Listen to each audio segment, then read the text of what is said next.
Hey guys, this is Comic Uno, and today we are continuing our Convergence coverage on Comic Frontline, and I'll be covering Convergence Green Lantern Corps issue 2 for this week.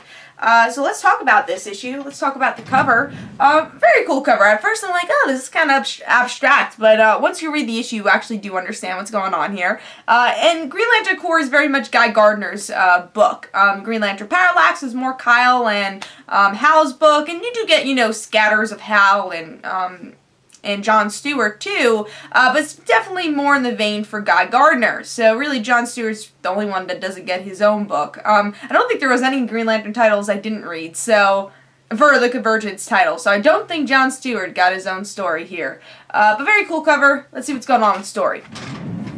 Also, just to mention about the art. Really like the art here. It's kind of on the cartoony side. I actually think it's the same artist as the Titans issue, which is also a bit cartoony, but I really like it. I thought the facial expressions were great and just fit the story very well. So artwork, very well done.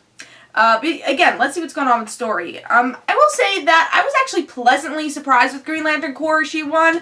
I wasn't expecting to like it as much as I did because I'm not a big Green Lantern Corps fan. I just recently, which is not just recently, but maybe like 5 years ago, got into Green Lantern. I've only really read Jeff Johns' run on Green Lantern. I never really read before that because I wasn't a big Green Lantern fan growing up, but got into the character again just a couple of years ago.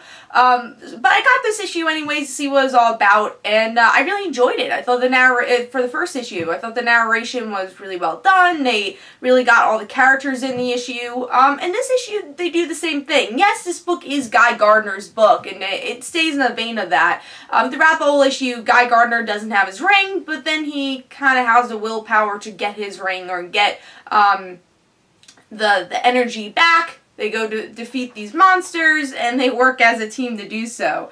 But it proves that Guy Gardner could defeat, or at least try to defeat this monster without powers for half the issue, and then defeats Hercules in an arm wrestling match, which I thought was a lot of fun. But yeah, it's really just about the Green Lantern Corps working together, or at least the humans of the Green Lantern Corps working together to try to defeat this villain. And yes, the villain's kind of unknown. It's not that important of a villain, but the story was still really interesting because we get to see the main characters have a pretty good arc, and again, especially Guy Gardner really does get a good arc in both issues, really.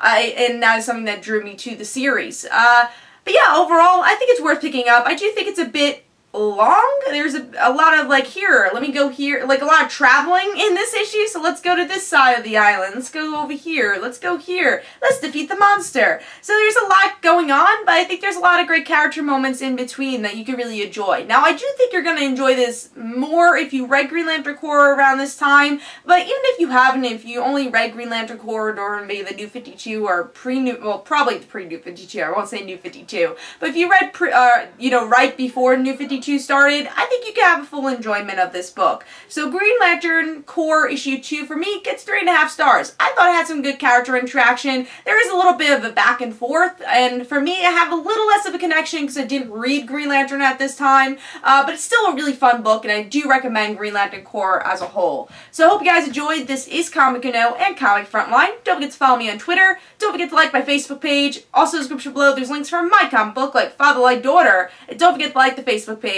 of Like Father Like Daughter. I'll see you guys later.